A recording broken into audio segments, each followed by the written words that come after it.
সবাই কেমন আছেন? আজকে জানেন মনটা ভালো না। কেন জানেন? সেটাই শেয়ার করতে আসলাম। গতকালকে আমার এক প্রবাসী ভাইয়ের সাথে কথা বলছিলাম। আমি যখন তাকে শুভেচ্ছা বিনিময় করলাম, "লক্ষ্মী ভাই, আমার ঈদ মুবারক।"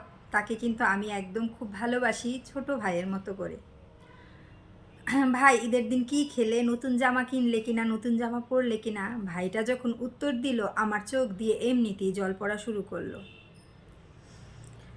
ভাবলাম প্রবাসীদের জীবনটা হয়তো এরকমই। আমার প্রবাসী ভাইরা সত্যি তার দেশের ভাই বোনদের জন্য ঈদ বলো, পূজা বলো, যে যে ধর্ম থেকে বা যে জাতির মানুষ প্রবাসে থাকে,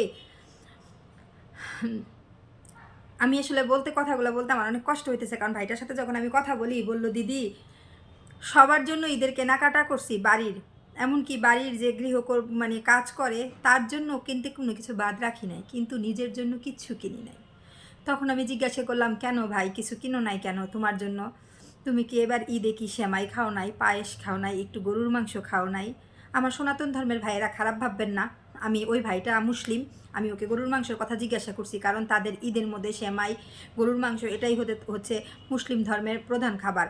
আমি তাকে ছোট ভাইয়ের মতো ভালোবাসি প্রচণ্ড। ধর্ম দিয়ে ভাই বোনের সম্পর্ক হয় না।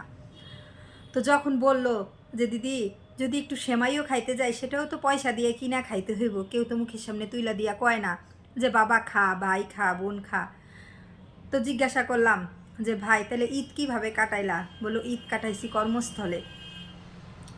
ঈদের ছুটি পাই নাই।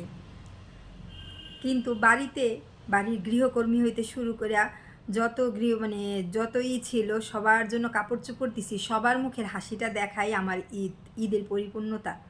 সত্যিই প্রবাসী ভাইরা কত স্যাক্রিফাইস করে না? যারা বাংলাদেশে আছে বা যে যেই জায়গায় আছে তার পরিবার নিয়ে যত দূরেই থাক, চাইলে চেষ্টা করলে একটু ঈদে তাদের সাথে দেখা সাক্ষাৎ করতে পারে। কিন্তু যারা প্রবাসী আছে তারা চাইলেও পারে না।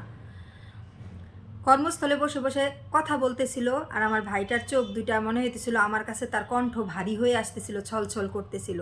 আর দুঃখ প্রকাশ করতেছিল যে, "দিদি, 30টা শাড়ি কিনছি, কিনে সবাইরে দিচ্ছি। কিন্তু আমি নিজে একটা জামাও কিনি নাই।" তো বলবো না যে ভাইটার ক্ষমতা নাই জামা কেনার, কিন্তু ভাইটার মনে হইতেছিল যে আমি জামাটা পইরা যাবো কই?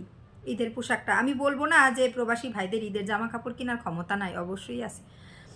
কিন্তু তারা ঈদের জামাটা পইরা যাবে কই? ঈদে নামাজটা পইরা কার সাথে কোলাকুলি দিবে? তো ভাইয়ের কথাগুলা শুইনা আমারও ভিতরে খুব কষ্ট লাগছিল। আমিও একজন প্রবাসী ছিলাম একসময়। আমাদের সনাতন ধর্মের যখন দুর্গাপূজা হইতো, আমি সবার জন্য মার্কেট পাঠাইতাম। অনেকেই জানে আমার ফলোয়ার ভাই বোনরা, আমি একসময় প্রবাসী ছিলাম। ৬ বছর প্রবাসী আমি একা থেকে আসছি। আমার হাসব্যান্ড, বাচ্চা, আমার পুরো ফ্যামিলি বাংলাদেশে ছিল তখন। তো আমি তখন একা একা চোখের জল ফেলতাম। আর ওরা যখন ফেসবুকে বা আমাকে ছবি তুলে পাঠাইতো, ওই ছবিগুলাই ছিল আমার একমাত্র আনন্দের জায়গা। সারাদিনে আমি ছবি উল্টায় উল্টায় দেখতাম কে কোন জামাটা পরছে, কে কীভাবে আনন্দ করছে। যতটুকু স্মৃতি তারা ধরে ধরে আমাকে তুলে পাঠাইতো, আমার ওইটাই ছিল আমার পূজার আনন্দ।